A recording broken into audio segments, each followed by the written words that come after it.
Okay, that's what a stronghold is. And what are we to do with the mighty weapons that God has given us? To cast them down, to pull down strongholds, to break the barrier of these strongholds. Now,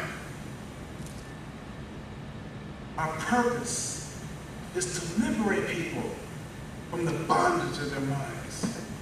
That's our task. To train them how to think. If we train them how to think, they know how to act. And their actions will speak louder than their words. How do we accomplish this? How do we do this? And that answer is found in verse 5 of 2 Corinthians chapter 10. By casting down arguments, by destroying speculations. This word in the Greek, arguments and speculations, is where we get our word logic from. Logic. It's our battle plan, if you will. It's our objective. This is how we do this. This is how we pull down strongholds. By destroying speculations.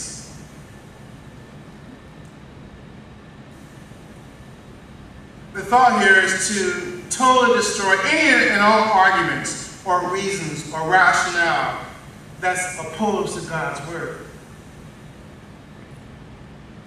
These are the thoughts that men rely on. These are the things, these are the responses that people will give you for the reasons why they won't come to church, the reasons why they won't pray, the reasons why they won't study their Bible. Our job is to destroy them.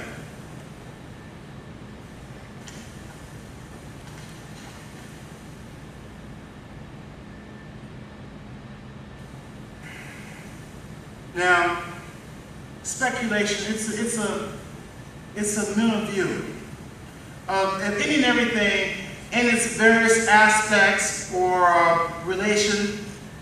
It's a pattern of thought that's formed by meditation, in which the subject, what you're thinking about, may or may not be verified by fact or even practice. Let me rephrase that a little bit. What we're talking about are things that you think about, things that you meditate on, things that may even trouble you, that have no basis in reality whatsoever. You know what I'm talking about, right? You know exactly what I'm talking about. Let me give you an example. Let me give you an example of what I'm talking about. Speculation. We've all done this before.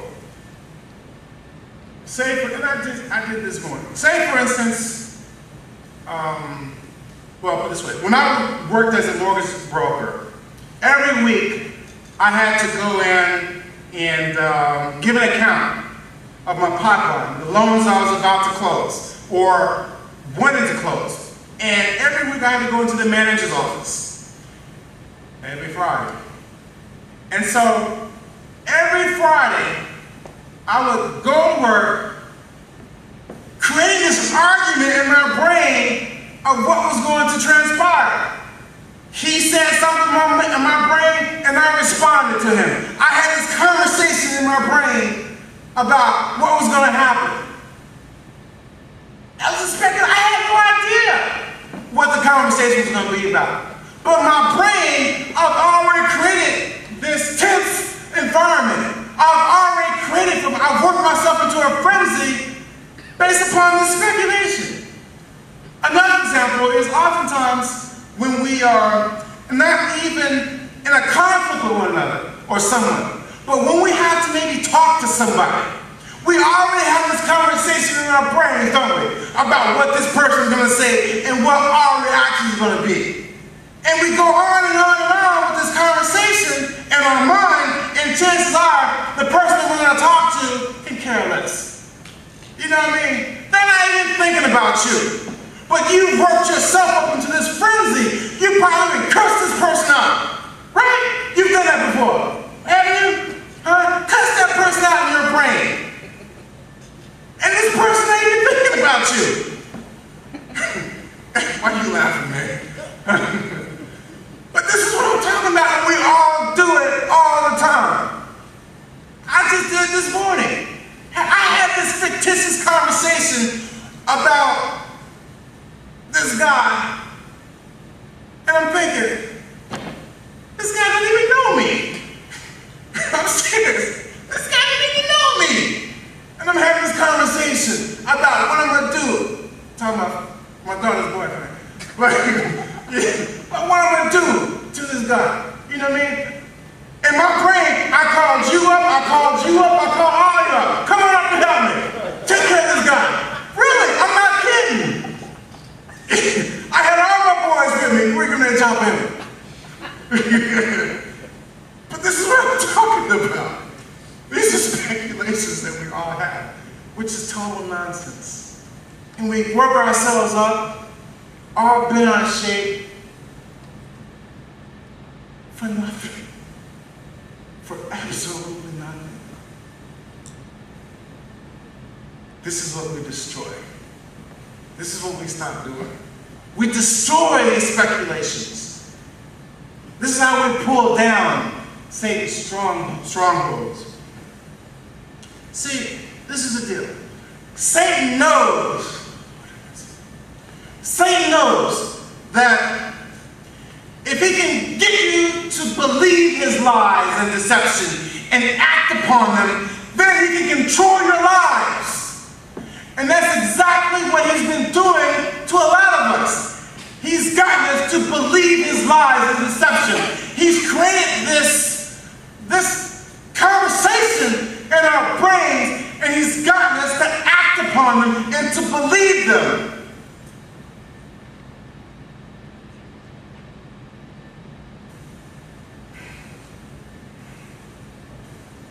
We must all understand that his mightiest weapon are his lies and deception. When he lies, that's all he does. That's all he can do. It says in John chapter 8, verse 44, it says, he, meaning Satan, does not stand in the truth because there is no truth in him. Whenever he speaks a lie, he speaks from his own nature, his native language. For he is a liar and the father of lies. He's the originator of lies. He's the father of lies. He can't do anything but lie. That's his nature.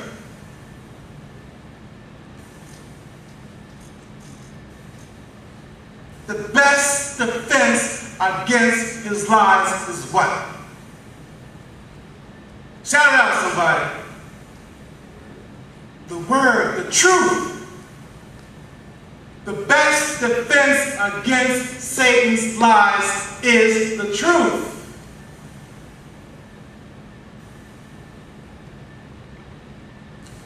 When Satan's lies are exposed by the truth of God's word, his oppression over us is shattered. When God's word tells you can do something, like greater is he that is in me, I'm going to put it this way, I can do all things through Christ who strengthens me. His lie is going to tell you it's not. You can't do the things he's asked you to do. But the truth will shatter that. And you go back to the truth and he says, yes, I can do all things through Christ who strengthens me. But in order for us to do that, we have to know the truth. If you don't know the truth, then you are susceptible to his lies.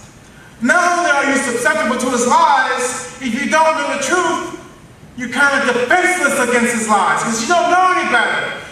You can't take a lie and apply truth to it. Can you? The only thing you can do is use your worldly reasoning to defend it, to defeat it. And as we said in prior studies, it doesn't work. It doesn't work. That's why Jesus said, you shall know the truth, and the truth shall set you free. That's the reason that he prayed in the garden, that sanctify them by your truth. He says, your word is true. That's why the first piece of armor that we are to put on is the belt of truth, so that we can defend ourselves against this lie, that we can expose the truth, expose this lie by our truth. Think of it this way, that his lies are darkness, and the truth is light. The moment light is shining into darkness, guess what happens to the darkness? It disappears. It runs away. The light of the truth overshadows and overtakes the darkness, and the darkness is no more. And the only thing that remains is the light of God's word. But if you don't know his word, you're defenseless, and the darkness remains, and it's cultivated. And the bondage of the strongholds and fortresses remain, and they're not broken. Again, he says, you shall know the truth, and the truth shall set you free. Set you free. And what we've been talking about, from the fortresses and the bondage of your mind, of your thoughts, which produce actions.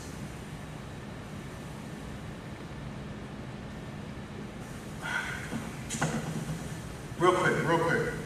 There are 6 things, actually there are 7 things that God absolutely hates. Hates. I'm going to read it to you. That's in Proverbs chapter 6, verses 16 through 19.